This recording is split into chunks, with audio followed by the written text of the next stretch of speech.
Hello. The purpose of this video is to talk about your proposal essay, which is the final essay that you'll do this semester.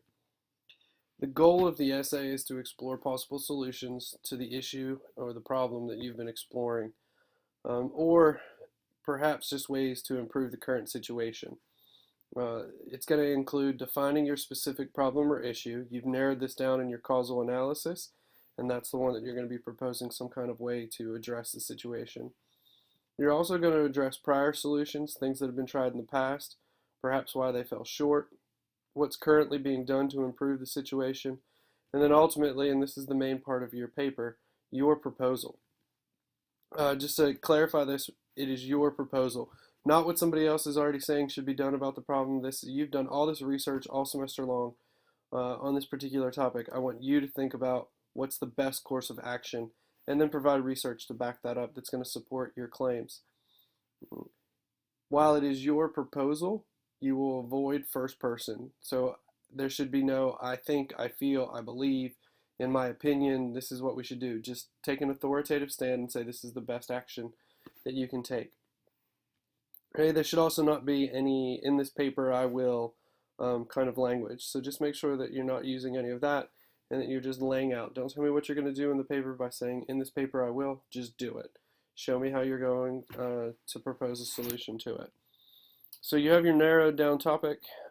You should not change your topic without prior approval. If for some reason you have to tweak it or change it, you need to shoot me an email and make sure that I clear that in advance. All right. So again, this week you're writing a 6 to 8 page essay. We're using MLA documentation throughout. In the introduction, you're going to define it. Define the problem and state or allude to your solution. This is basically your thesis statement. What can be done to address the problem? Spend some time describing the prior and current solutions, ways the problem's been addressed in the past, what's being done currently, and the effectiveness of each of those. The bulk of your paper should be spent right here on exploring your solution.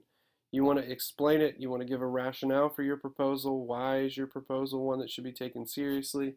You want to compare it to the prior attempts.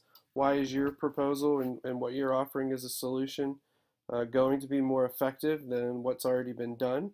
Or why is this where all efforts should be directed?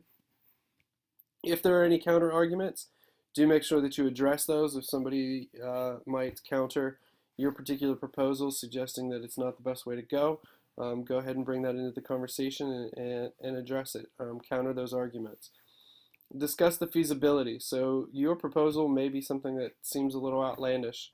You might be taking a real risk in saying that this is the best way we go about it, but I want you to talk a little bit about feasibility. Can it be done? You might even look at tangent problems and think about ways that people have solved big problems in the past. Some of those may not have seemed feasible, and yet they ended up being feasible. So you might be able to draw on some of that. The last thing that you'll talk about in your proposal portion is your implementation. How exactly are you going to get to the solution? What kinds of things will need to go into action in order for it to take effect? In your conclusion, I want you to actually draw conclusions. Finish by explaining how your proposal will impact the problem or the issue that you've been dealing with. How is it going to give us some kind of lessening of the bad effects? How are you going to, how is it going to solve it? Basically, you've just told us these are all the things that we should be doing. A little bit of this is more of the why we should be doing it. Remember that all of this is backed up by research. You may not have any research in your final paragraph as you just conclude and explain why it's important that we take your proposal seriously. But throughout the rest, I should see in-text citation, whether you're using signal phrases or in-text indicators or parenthetical documentation. Sources should all link back to your works cited. Basic requirements, still using MLA formatting, 6 to 8 pages.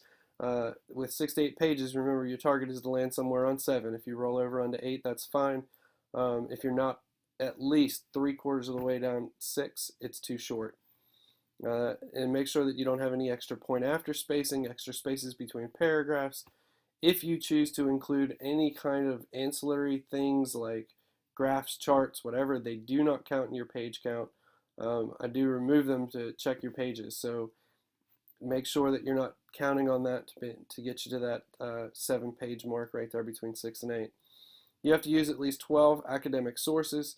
Some of you have struggled with this a little bit. Just make sure that you are using sources that are credible. All right, you'll need a works cited page. That should be an MLA. We've been working on it all semester, so I expect to see it that way. In-text citations, whether using signal phrases or parenthetical documentation. You will use a 12-point font and standard margins all the way around. If you have any questions, comments, or concerns, please feel free to email me. Good luck on your final paper.